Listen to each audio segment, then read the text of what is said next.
Continuamos, hermanos, con nuestro estudio en el libro de Apocalipsis. Estamos en el capítulo 4. Semana pasada nos quedábamos en el versículo 5. Vamos a leer versículos 5, 6 y 7 para la honra y gloria de nuestro Señor Jesucristo. Dice el versículo 5 del capítulo 4 de Apocalipsis: Y del trono salían relámpagos y truenos y voces, y 7 lámparas de fuego estaban ardiendo delante del trono, las cuales son los 7 espíritus de Dios.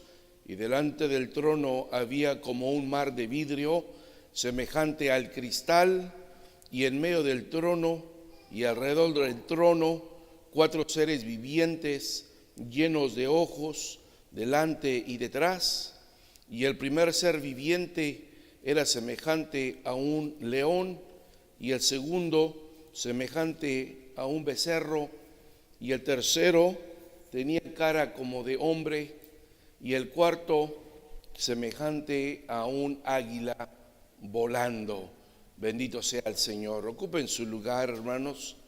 Seguimos en este hermoso cuadro que el siervo de Dios Juan, después de haber recibido esta invitación apresurada, esta orden a subir al cielo y ver a través de esta puerta que se le abrió en el cielo, contempló ahí el trono celestial de Dios.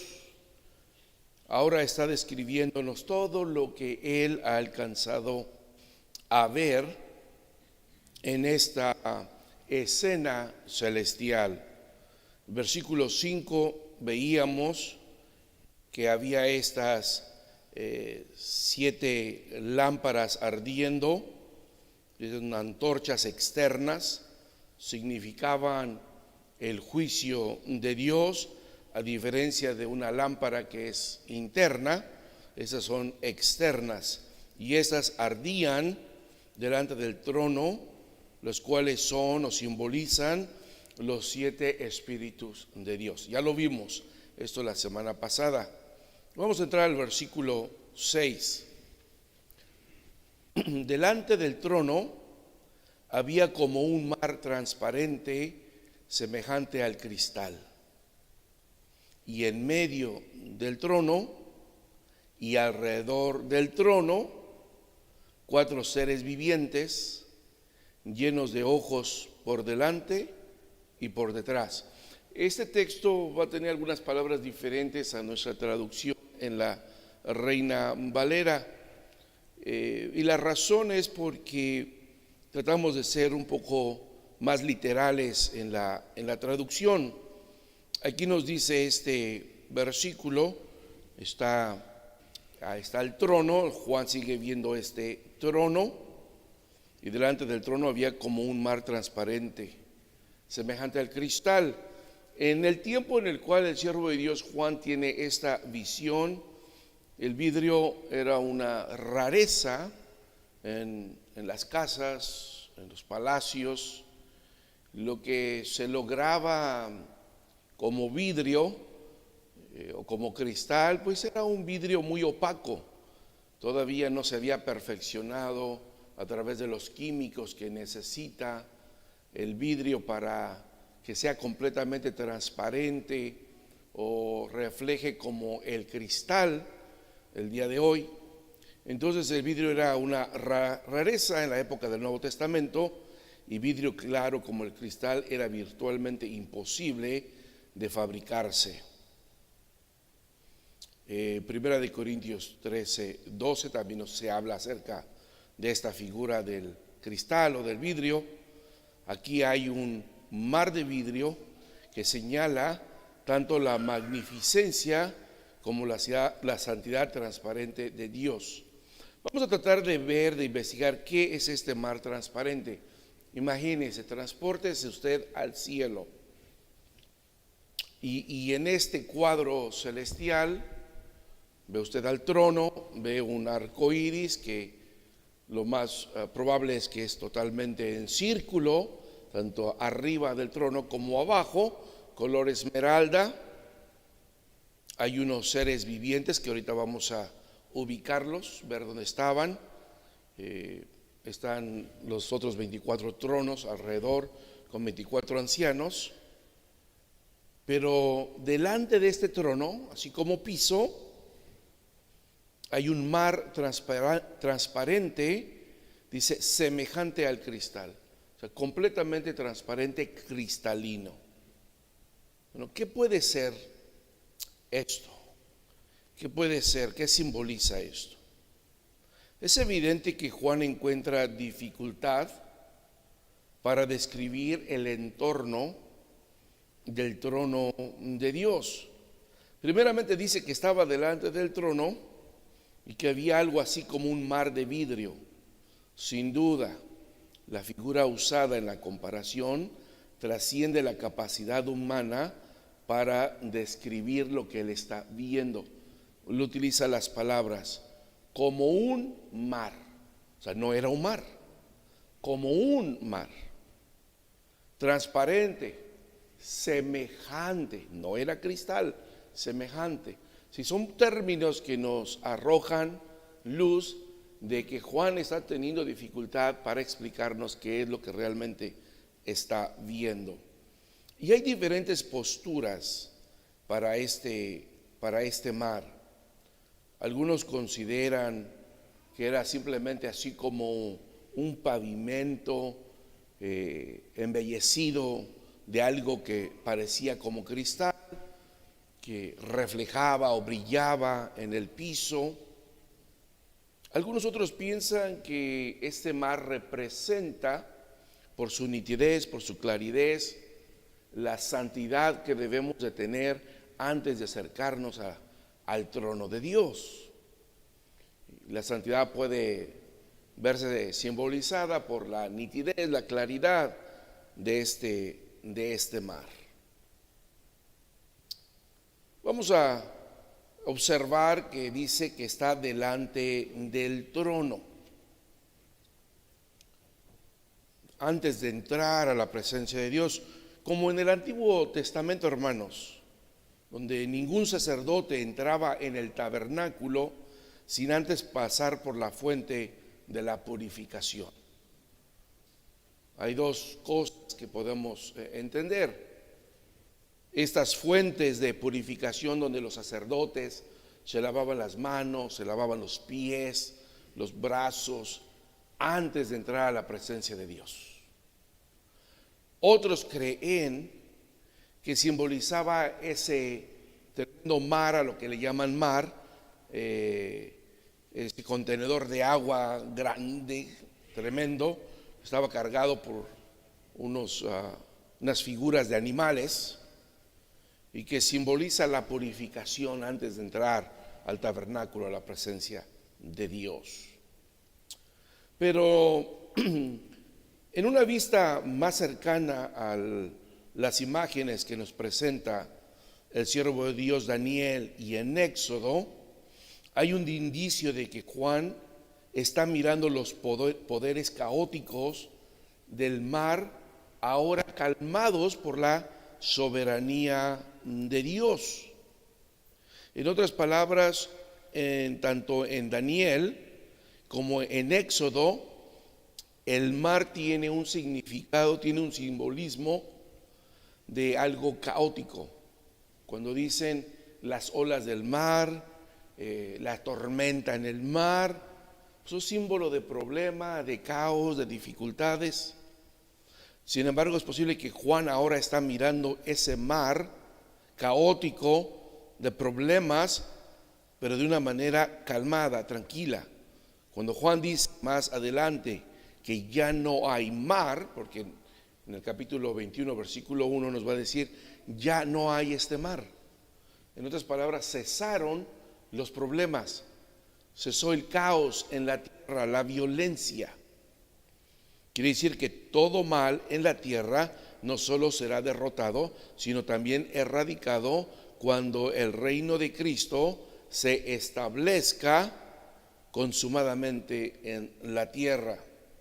En otras palabras, creo que debemos de interpretar este mar de cristal como un mar tormentoso en calma, donde hay tranquilidad, hay paz, hay bonanza.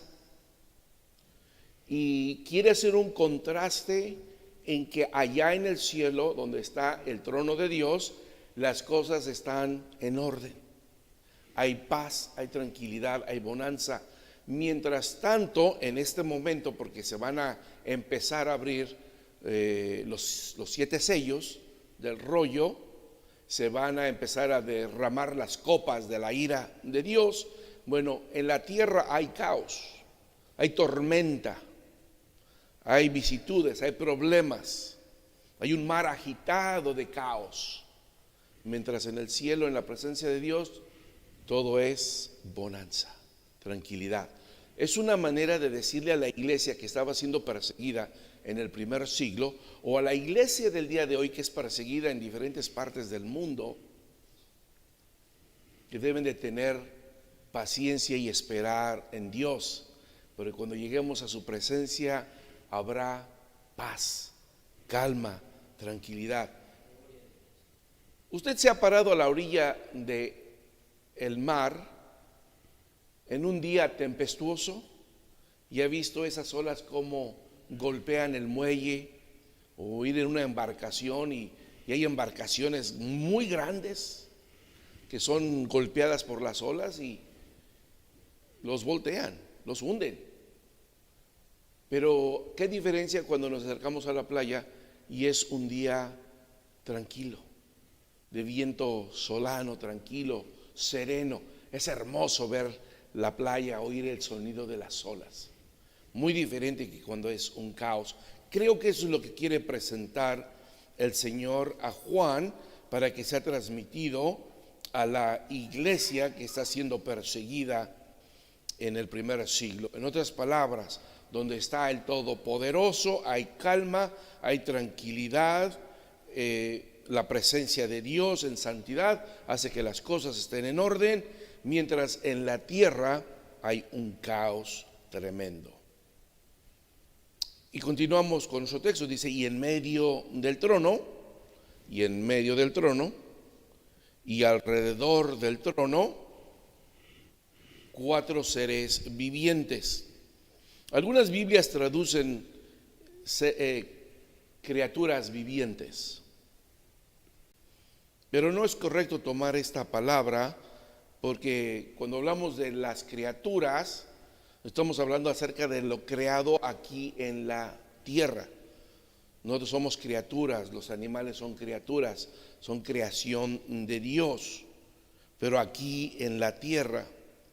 Y la palabra que tenemos aquí para demostrar o definir a estos 4 vivientes, es mejor traducirlo como seres vivientes. Hay 4 seres vivientes llenos de ojos, por delante, dice Juan, y por detrás. Están rodeados, forrados de ojos, hacia el frente y hacia atrás. Ahora, si usted llegase a ver un animal aquí en la tierra cubierto de ojos por delante y por detrás, pues yo creo que se impresionaría a usted, ¿no? Y sería un tanto, sí, una deformación, y le tendría usted miedo. Yo creo que usted saldría corriendo, ¿no? Pensaría que es una bestia, es un animal salvaje.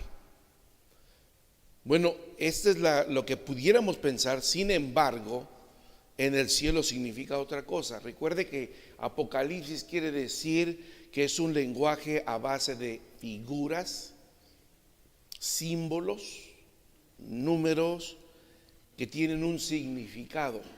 Entonces vamos a ver cuál es el significado de estos 4 seres vivientes. ¿Por qué 4? ¿Por qué están llenos de ojos por delante y por detrás? ¿Qué significa todo esto?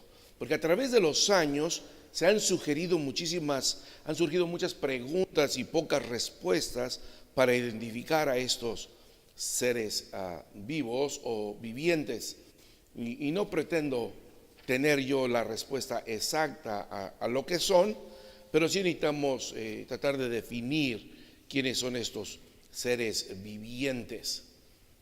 Estos seres vivientes dice que están al trono, alrededor del trono,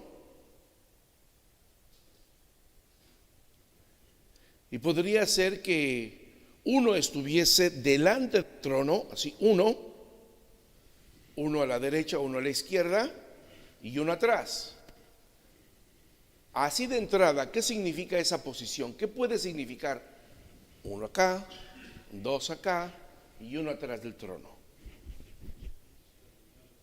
¿Qué puede significar los puntos cardinales? Y Apocalipsis nos habla de los puntos cardinales en más de una ocasión. Nos habla de los 4 vientos, del viento del norte, del viento del sur, de la salida del sol, de la puesta del sol. Entonces, estos seres vivos como que están apuntando a los 4 puntos cardinales de la tierra, quizás en una armonía delante de la presencia del Dios viviente, en armonía con los 4 puntos cardinales de la creación. Acuérdense que para nosotros aquí en la tierra los puntos cardinales son importantísimos. Es la manera como nosotros nos guiamos. Los barcos se guían, sabemos que es al norte, que es hacia el sur, nos ubicamos, las estaciones, el viento, etcétera. Muchísimas cosas son importantes para nosotros. La Biblia del Diario Vivir sugiere que así como se ve al Espíritu Santo simbólicamente en las 7 antorchas encendidas, de igual modo los 4 seres vivientes representan los atributos o las cualidades y el carácter de Dios. Estos seres no son animales reales. Al igual que los querubines hacen guardia en el trono de Dios, guían a otros a adorar y a proclamar la santidad de Dios. Los atributos de Dios simbolizados en la semejanza de animales en esos 4 seres son majestad por el león, fidelidad por el becerro, inteligencia por la figura, la cara de hombre, y soberanía por el águila. Sin embargo, no estoy del todo convencido, y eso es lo que dice la Biblia del Diario Vivir. Pero viendo, y usted puede estudiarlo en casa, Ezequiel capítulo 1 versículos 5 al 10, estúdielo en casa. Ahí se habla acerca de unos querubines, se explica lo que el profeta Ezequiel vio, describe a estos querubines. Compárelos con esos seres vivientes, y al igual que yo no quedará muy convencido de lo que está diciendo la Biblia del Diario Vivir. Creo que un mejor acercamiento es hacer un análisis en base a lo que solamente dice el texto. Porque el texto en ningún momento dice que los 4 animales representan el carácter de Dios. No. Y no son animales, sino son seres vivientes. No tienen figura humana ni figura de un animal terrestre. Son seres vivos, son seres creados, seres que tienen vida, pero no son criaturas vivientes, o sea, no son de aquí, de esta dimensión. ¿Me explico? Al igual que los querubines tienen ciertas características muy especiales. Vamos a ver qué podemos deducir de esos 4 seres vivientes. En primer lugar, constituyen un orden exaltado de seres angelicales. Están en el cielo, están adorando. Vamos a ver más adelante que un cántico sale de sus labios, como lo indica su especial proximidad al trono de Dios. ¿Quién se puede acercar al trono de Dios siendo un mortal? Nadie. Entonces, está el trono, y del trono salen relámpagos, voces, todo esto que refleja lo que Moisés y los israelitas percibieron en el monte Sinaí, y los israelitas tuvieron miedo, no quisieron subir, e inmediatamente están los seres vivientes. Más allá están los 24 tronos y los 24 ancianos, que ya dijimos que no son, que no estamos con, o sea, la Biblia no nos dice que son exactamente los 12 apóstoles y los 12 hijos de Jacob. Pudieran representarlos a ellos, pero son otros seres ahí, ¿okay? Y vamos a ver un poquito más al respecto. En segundo lugar, tienen algo que ver con la autoridad judicial del trono. Recuérdense que cuando Juan subió al cielo, dice que miró un trono, haga de cuenta que lo estaban poniendo y el que está sentado se estaba sentando en el trono. O sea, miró que hubo un cambio de trono y se está sentando uno. ¿Por qué? Porque ahorita estamos en el tiempo del trono de la gracia. Y lo que Juan está mirando es en el futuro, y ese ya va a ser el trono de juicio. Entonces necesitamos pensar en ese contexto de no es el tiempo ahorita de la iglesia, no es en nuestra coronación o la entrega de dones para la iglesia, porque es el trono de Dios, no es el trono de Cristo. ¿Sí? Recordemos la diferencia. Aquí podemos ver entonces que tiene que ver con la autoridad judicial del trono. La escena actual y su énfasis en los tratos judiciales de Dios con la creación proporcionan parte de esta pista. Por eso no pueden ser seres creados, porque toda la creación, incluyendo la humanidad, tiene que ser juzgada.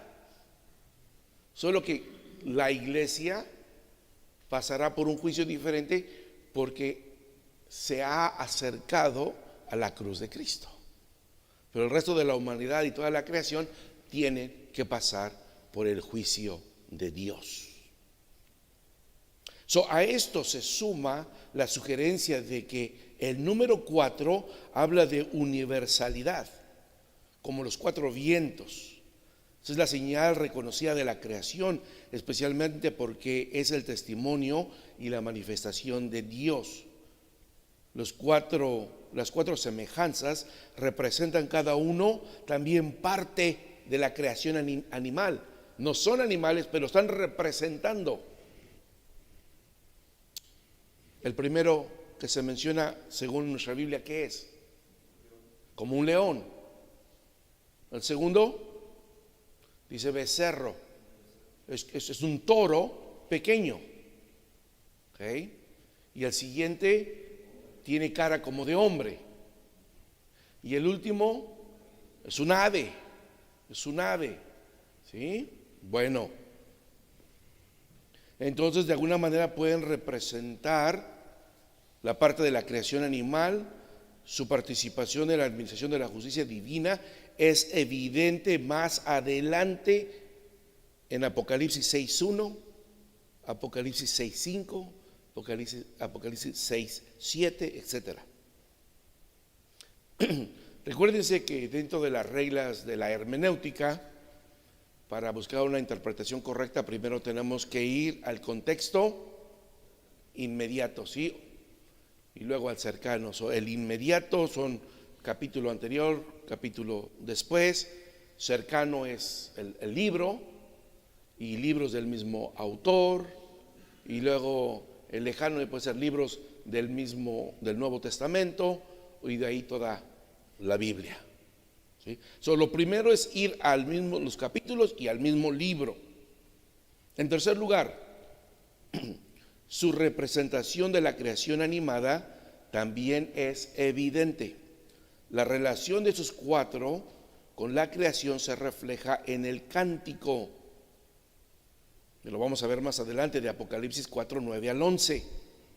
Y también encontramos otro en el capítulo 15, versículo 7 de Apocalipsis. Los seres vivientes relacionados en Ezequiel simbolizan el poder mundial que sustenta y trasciende la creación. La misma idea se presenta aquí, hermanos. Su distinción con la creación del capítulo 5, versículo 13, ya se ha señalado.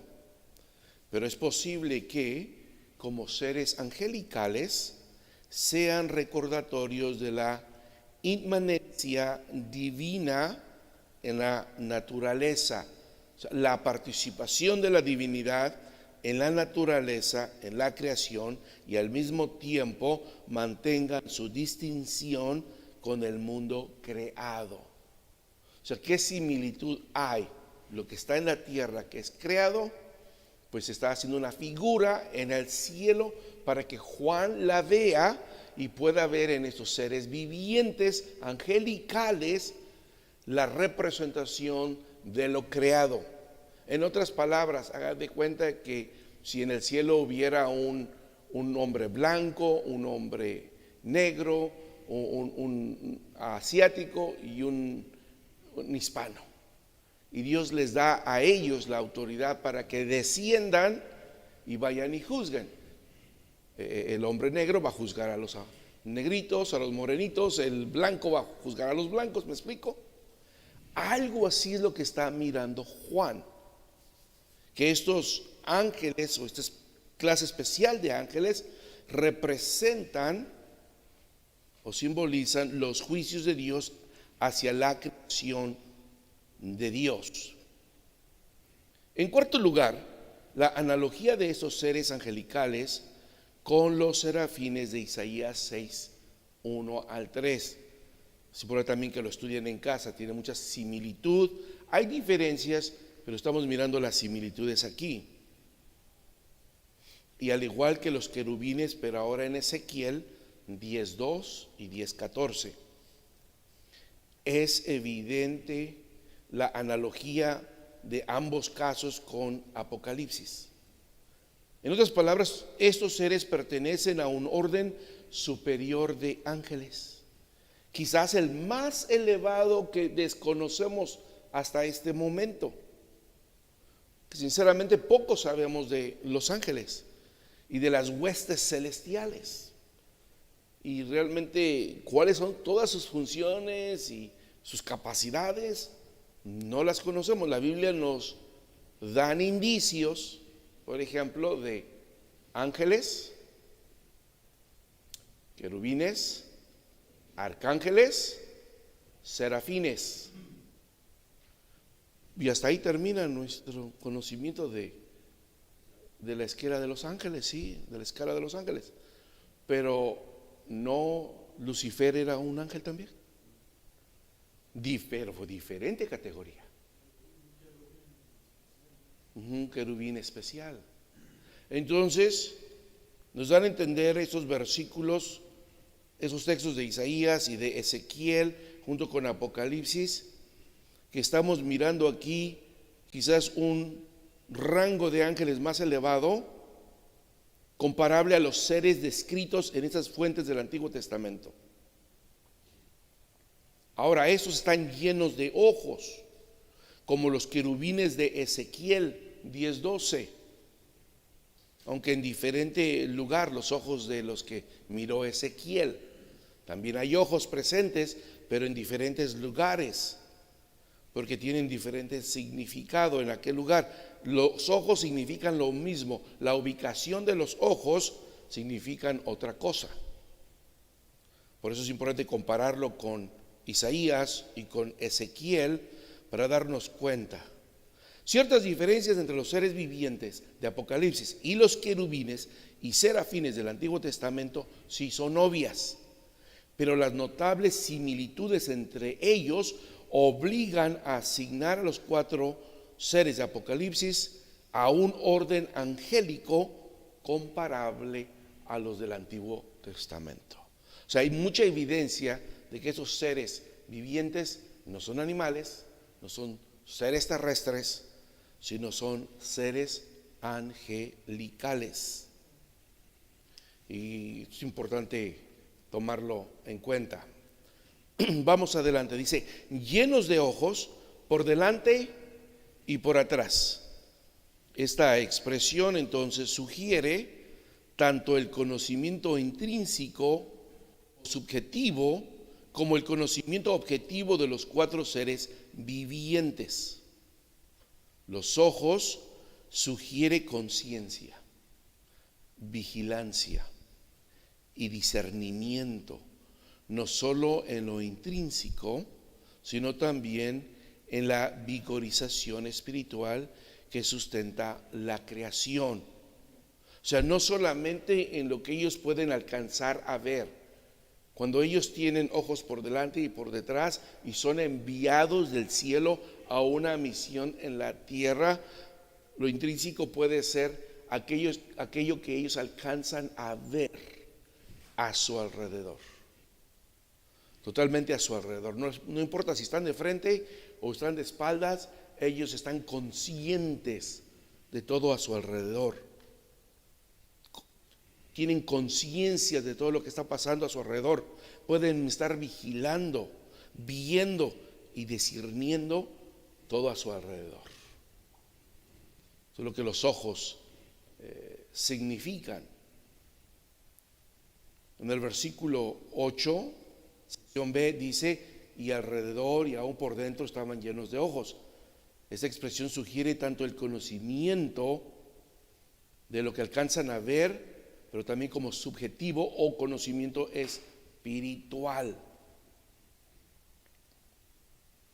Ahora vayamos al versículo 7, porque conforme avancemos vamos a tener mucho más información para poner las piezas juntas más adelante. Versículo 7. El primer ser viviente semejante a un león. El segundo ser semejante a un becerro. Este es un toro o un buey, pero juvenil todavía. Un ternero, un becerro. No se confunda con un borrego. No es un borrego. Es de la familia del toro. El tercer ser tenía el rostro como el de un hombre.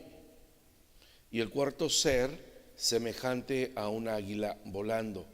Note nuevamente las palabras: semejante, semejante, como, semejante. O sea, no era el rostro de un hombre, no era un león, no era un becerro. ¿Cómo? Eso es una figura, hay un mensaje ahí para nosotros, porque si él miró un león, bueno, pues es un león. Y es un león y ya, pues es un león. No, es una figura que necesitamos tratar de evaluar a la luz de las Escrituras. Así como se ve al Espíritu Santo que tiene esto, ahora también nos damos cuenta que el Espíritu Santo, que es simbólicamente las 7 lámparas encendidas, de igual modo los 4 seres vivientes pudieran representar esto de Dios. Pero veamos algo así bien cercano para ver qué es lo que realmente encontramos aquí en las Escrituras. Para poder comparar y hacer una evaluación coherente, necesitamos identificar qué significan cada una de estas figuras. Miren, en primer lugar, dice, tenemos al que es semejante a un león. Aquí en la tierra, ¿qué significa un león? Pues lo primero que dicen en el mundo animal, que en la selva dicen que el rey de la selva, el león. Ahí estamos hablando de majestad, estamos hablando de realeza. Así que si estos seres vivos son el ejército celestial, preparados para entregar los juicios sobre las naciones, el león representa el poder, la autoridad. El león representa la majestad y el poder inigualable de Dios. Entonces, este ser viviente tiene la capacidad de parte de Dios por llevar a cabo sus juicios, y nada le va a detener, ni aun la obra de Satanás puede detener. ¿Quién puede detener en la selva a un león de cazar su presa? Nadie. Los leones son capaces de derribar hasta elefantes, rinocerontes y otros animales que la mayoría pues le van a correr. Pero el león no, el león es poderoso, soberano. El segundo ser era semejante a un becerro.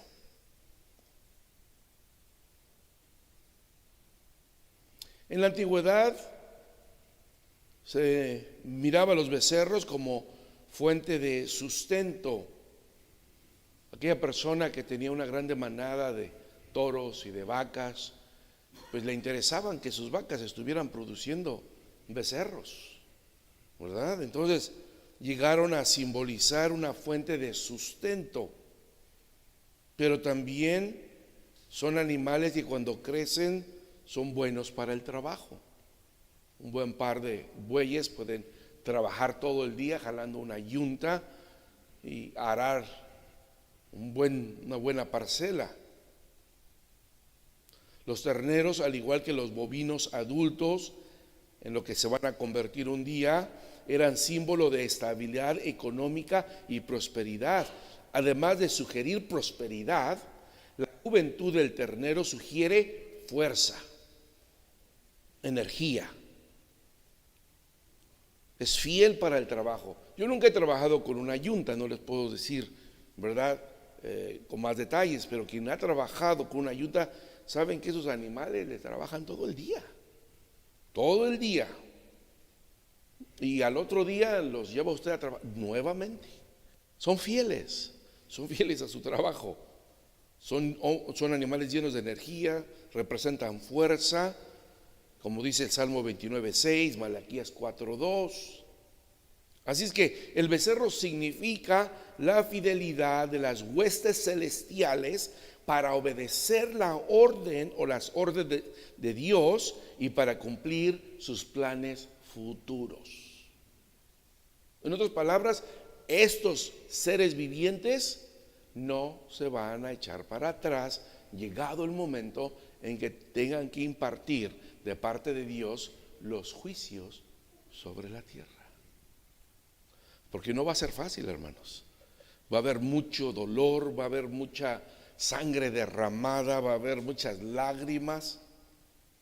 Y estos seres vivientes que tienen ojos, perciben, pueden sentir, pueden darse cuenta de lo que está sucediendo y bien pudieran detenerse de seguir derramando las copas de la ira de Dios. Pero no. Ellos con fidelidad van a llevar a cabo el cumplimiento de los planes futuros de Dios. El tercer ser viviente tenía el rostro como el de un hombre. Es mucho más difícil poder acertar en el significado de animal o de una figura que tiene una cara de hombre. Lo que podemos decir sobre las cualidades del ser humano es que el ser humano es inteligente, tiene pericia, tiene la facultad de pensamiento y la razón, tiene voluntad propia y emociones. Son cualidades del ser humano, de la humanidad. Entonces no sé si a estas se está refiriendo este ser viviente, quiere denotar estas facultades. Si es así, entonces quiere decir que este querubín puede demostrar la cualidad de sabiduría, inteligencia para cumplir con los propósitos y los juicios del plan de Dios y guiar a un poderoso ejército celestial. Tiene la capacidad de raciocinio, tiene sabiduría, está cubierto de ojos por el frente y por detrás. Imagínense un general así, mirando el panorama de la batalla. Entonces tiene la habilidad de guiar a un poderoso ejército celestial. Es algo impresionante. Y la última figura, el cuarto ser era semejante a un águila volando. El águila es conocida por su aguda vista, potente pico y poderosas garras que le facilitan la cacería. Con una envergadura de hasta 2,5 metros de amplitud sus alas, cuando él pone la vista sobre su caza, sobre el animal que va a cazar, estando él en las alturas, desciende, se lanza sobre ese animal, sobre esa presa, a grande velocidad. Está comprobado que el águila no mata a su presa por el pico o por las garras, sino con la velocidad con la que lo golpea en la cabeza. Le da de menos una contusión que lo deja ahí viendo estrellitas, pero en la mayoría de los casos es una muerte instantánea, con la velocidad que desciende. Quizás esto quiera significar que cuando el Señor decida descender con sus juicios, será así, de esa manera, una manera veloz, que la gente no se va a dar cuenta, y cuando la gente diga paz, entonces vendrá el fin. Porque vendré, dice, como ladrón de noche. No se darán cuenta la velocidad con la que va a descender el juicio, con la velocidad que va a descender Dios en un instante. Vamos a ver las imágenes bíblicas del águila. Encontramos, por ejemplo, anótenlas en el segundo libro de Samuel 1:23, en Isaías 40:31. El águila representa velocidad y poder para cazar la presa.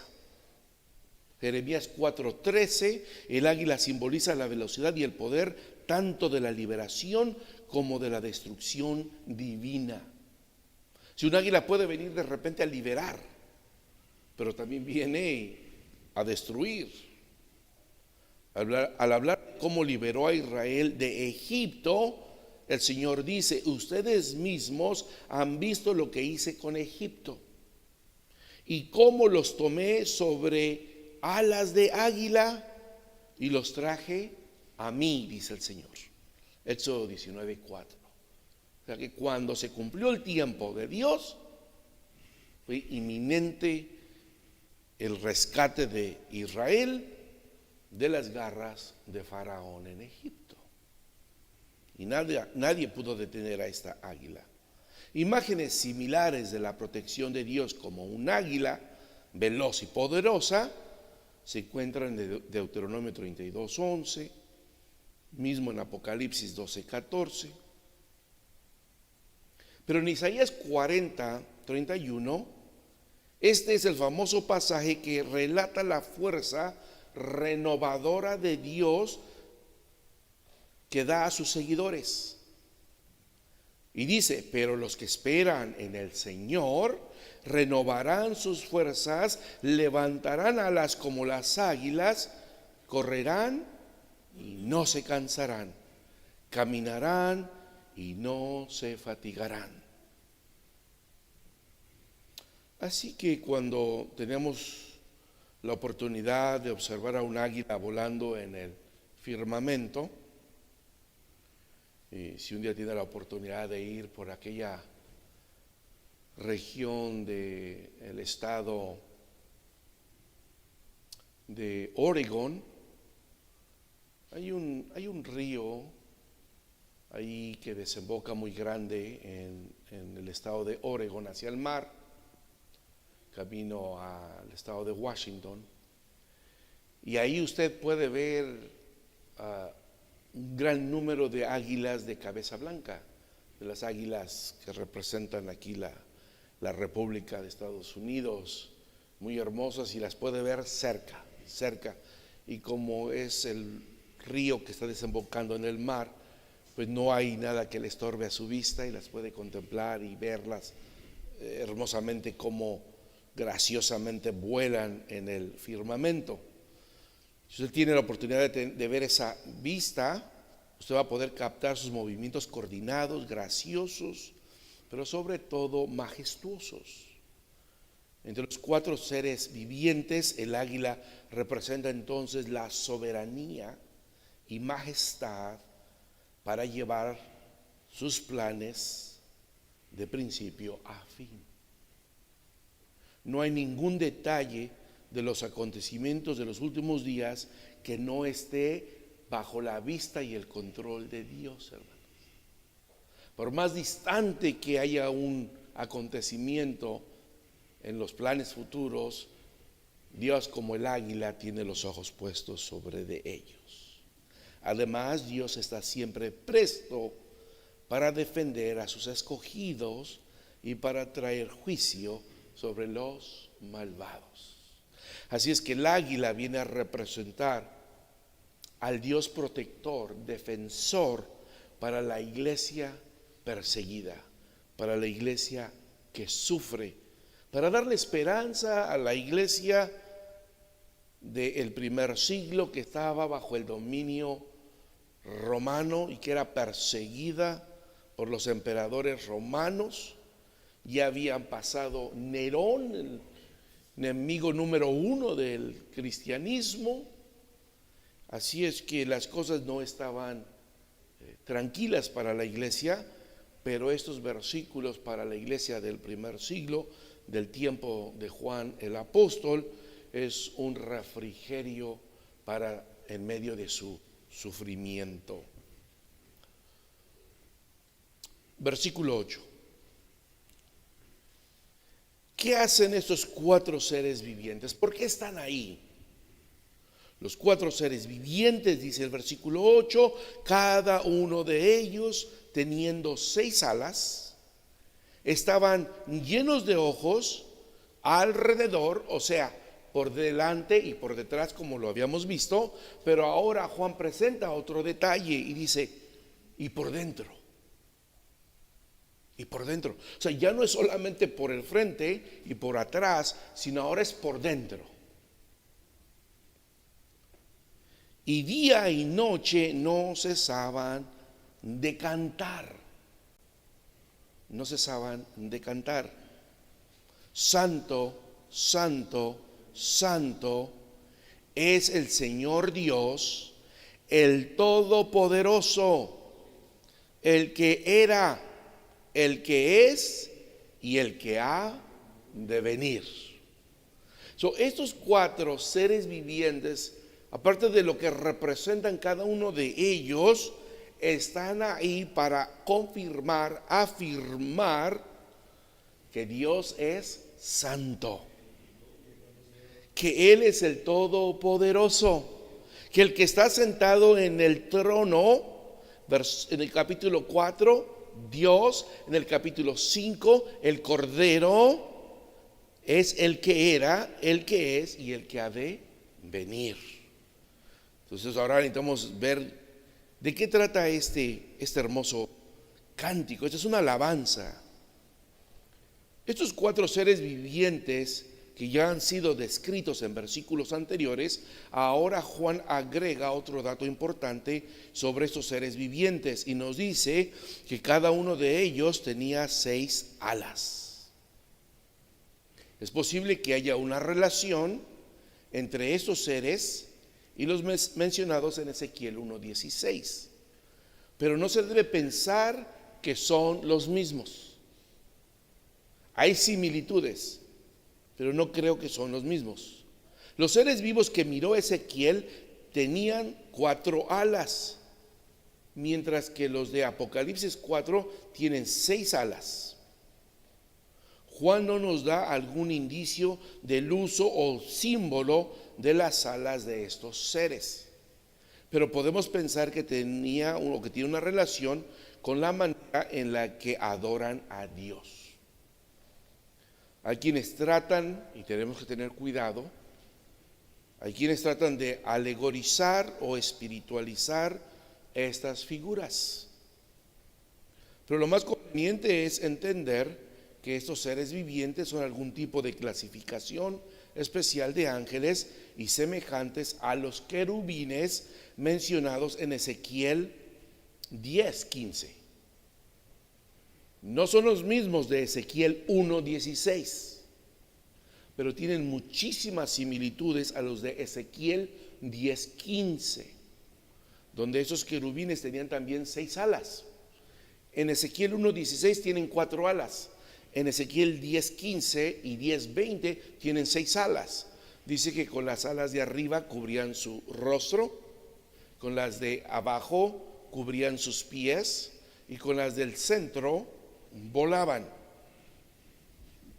Aunque tienen similitudes en Ezequiel 10:15, no se nos debe olvidar que hay diferencias. Por otra parte, recordemos que también tienen similitudes a los serafines que menciona Isaías 6:2.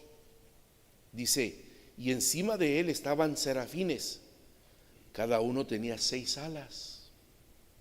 Con 2 cubrían sus rostros y con 2 cubrían sus pies y con 2 volaban. También es importante notar que los querubines tienen una estrecha relación con el gobierno y con la santidad judicial de Dios. Tenemos que hacer una distinción porque por una parte los querubines tienen relación con el gobierno y lo judicial de Dios, ¿okay? Mientras que los serafines se asocian con la consagración del pueblo de Dios, con la santidad del pueblo de Dios y la purificación, o representan la consagración del pueblo de Dios y la purificación. Sin embargo, el creyente no debe especular ni dogmatizar la clasificación de estos seres vivientes, pues desconocemos muchos detalles de las jerarquías de los ángeles, de sus funciones, de su poder. Sin embargo, como síntesis, ¿cómo podemos entender esos 4 seres vivientes? Me gusta la explicación de un experto en el griego, Robert Mounce.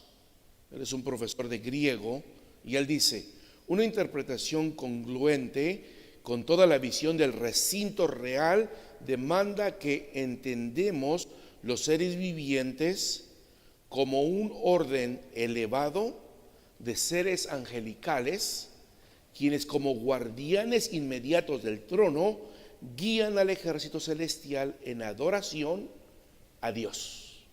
Aquí el enfoque es adorar al que está sentado en el trono, hermanos. Rendirle culto al que está sentado en el trono. Porque Juan ya ha mencionado que los seres vivientes están cubiertos de ojos por el frente y por detrás, pero ahora agrega que también están cubiertos de ojos por dentro. Lo que pasa es de que Juan entonces miró que ellos extendieron sus alas. Y al extender sus alas, dejan ver las partes internas de su cuerpo. Entonces no solamente estaban por el frente, cubiertos de ojos, por detrás, sino aún por dentro de sus alas, que se dio cuenta Juan cuando ellos abrieron o extendieron sus alas. Esta es una facultad asombrosa porque estos seres cuentan con la agilidad de ver todo lo que sucede a su alrededor, y eso les permite ejecutar los juicios de Dios justos y soberanos sobre los habitantes de toda la tierra, pues no pasa nada desapercibido ante su presencia. Ahora tengamos cuidado, esto no quiere decir que ellos todo lo ven, solo pueden ver, entender, percibir, diagnosticar aquellas cosas que están en su entorno, 360 grados a su alrededor, pero no pueden ver las cosas que no están delante de ellos. A la diferencia de Dios, que Dios puede ver todas las cosas y en todo momento y en todo lugar. Y ellos no, ellos solamente pueden ver todo, pero lo que está en su entorno. Amén. Y dice que estos seres están de día y de noche, sin cesar, sin detenerse, de cantar santo, santo, santo es el Señor Dios. Este cuadro que el siervo de Dios Juan alcanza a ver, y en ello los seres vivientes que adoran y rinden culto al Señor Dios, el cual es omnipotente, soberano y eterno.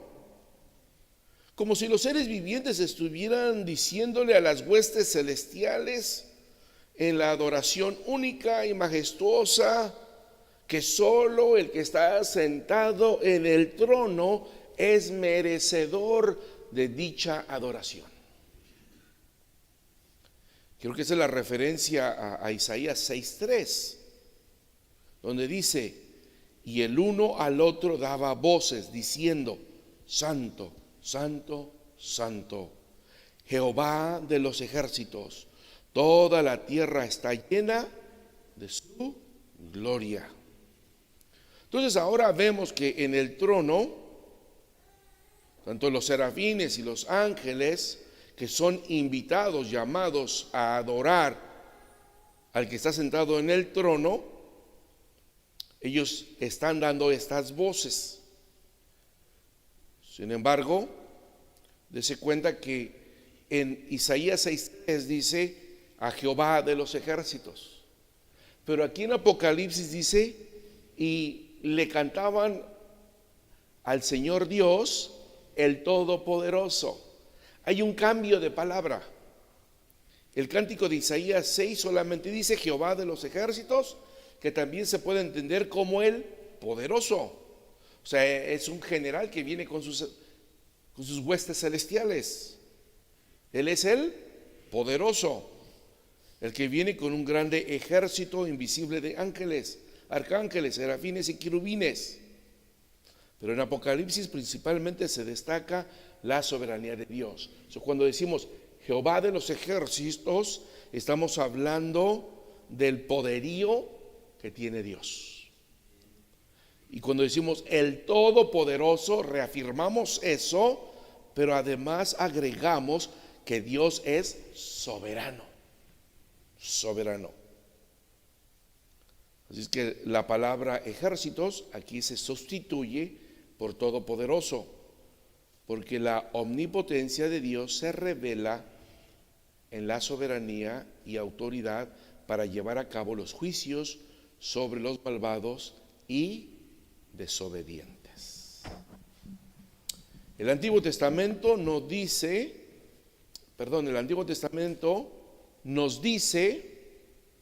que siendo Abraham de 99 años, Jehová Dios tuvo un encuentro con él y le pidió que viviera de una manera justa y recta delante de él. Y le dice, como en Apocalipsis 1:8, yo soy el alfa y la omega, principio y fin, dice el Señor. De igual manera, hermanos, cuando José venía a ver a su padre, Jacob, que ya era avanzado en edad, Jacob tuvo que esforzarse para sentarse a la orilla de la cama y recibir a su hijo José. Jacob le dijo: el Dios omnipotente me apareció en luz en la tierra de Canaán y me bendijo. Aunque la mayoría de las veces en el Antiguo Testamento se utiliza Jehová de los ejércitos, quiere decir lo mismo que el Dios omnipotente. Y en el Nuevo Testamento lo encontramos como el Todopoderoso. Es la misma figura, es la misma imagen y por lo tanto quiere decir exactamente lo mismo. Vamos a terminar.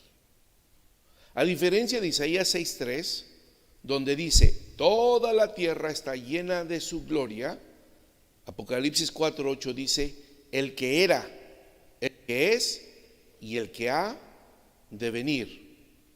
Hoy la tierra está llena de violencia, de mentira e injusticia. Y el Todopoderoso viene para realizar sus juicios y preparar la tierra para que pueda ser llena de su gloria.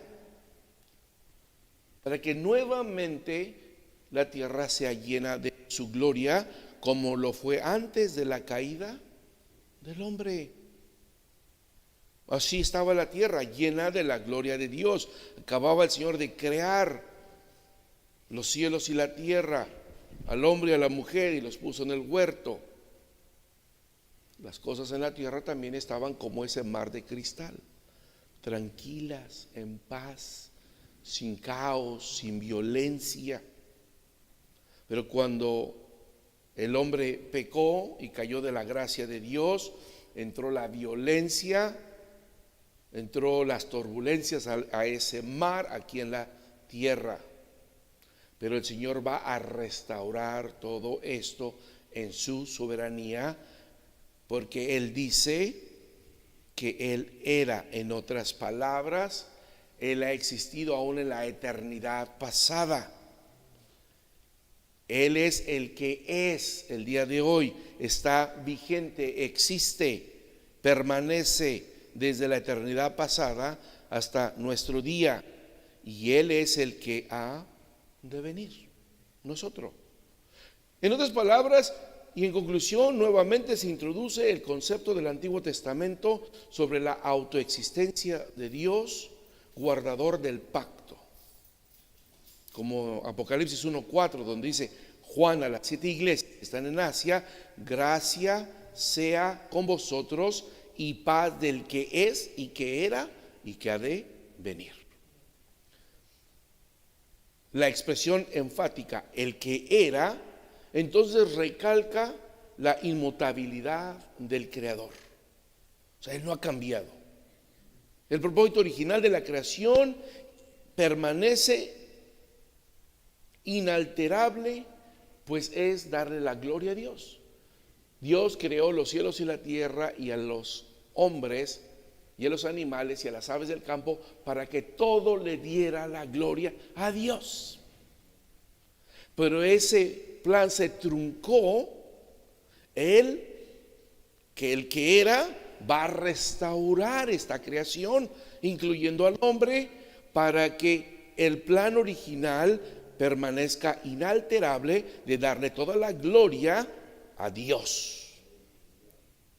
La expresión el que es identifica a Dios como el ser que no es afectado por lo que está sucediendo ahorita en la tierra. El caos, la maldad y la violencia, aunque no pasan desapercibidas ante Dios, no afectan la presencia ni el trono en el cielo. Dios es intocable por la perversidad de la tierra y la maldad de sus habitantes. Nadie puede tocar a Dios con manos sucias, y el pecado no puede afectar a Dios en nada. Por eso Él es el que es, sigue siendo el mismo, inmutable, no cambia, nada le afecta, ni el tiempo, ni la distancia, ni lo que el hombre haga en su desobediencia en la tierra. En otras palabras, Él no está preocupado porque algunos no quieran creer que Él existe. Él sigue siendo lo que Él es, aunque algunos no crean que Él existe. Y la tercera y última expresión, el que ha de venir, literalmente se dice aquí en Apocalipsis, el que viene. Hablaba yo de este verbo, como de esa acción que ya dio comienzo, el que está descendiendo, el que viene. Sugiere la demostración de la próxima aparición de Dios para juzgar y liberar a su creación de la corrupción del hombre y de las garras de Satanás. En otras palabras, que los hijos de Dios lleguen a gozar de la gloriosa libertad de la muerte y la descomposición de este mundo. Y esto es lo que el Señor Jesús, a través de Juan, le quieren hacer saber a la iglesia que sufre en el primer siglo, o a la iglesia que sufre el día de hoy, que seremos restaurados, que seremos arrebatados de en medio de esta corrupción, para que el Señor venga y juzgue a la tierra y después haga un cielo nuevo y una tierra nueva donde viviremos por toda la eternidad. Sí, hermano David. Hermano, entonces en Daniel 7 las bestias que describe no tienen ninguna relación, o sea, las bestias sabemos o nos han explicado en cierta forma fueron los reinos de la tierra, de que, ¿verdad?, que ya pasaron. Entonces no hay ninguna relación de estas bestias con los seres de Apocalipsis. No, porque lo que Daniel está mirando son animales tipo terrestre. Ujú. Y algunos de ellos salen del mar, del caos, de la violencia, de lo que ya no existe en la presencia del trono, porque ese mar es como un mar de cristal, tranquilo, transparente, hermoso. Entonces no tiene relación, son tiempos diferentes. En Daniel son las profecías que se cumplieron y se están cumpliendo ahora bajo el dominio del hombre, que es un dominio de caos, de perdición. Pero cuando Cristo venga a reinar, será ese mar de cristal, tranquilo, de paz, de serenidad, de confianza, de rectitud. Entonces, por eso estos no les podemos llamar seres, o no les podemos llamar criaturas vivientes. Daniel les llama criaturas vivientes o animales, bestias. Apocalipsis le llama seres vivientes, y la palabra tiene que ver con algo que es relacionado con lo angelical.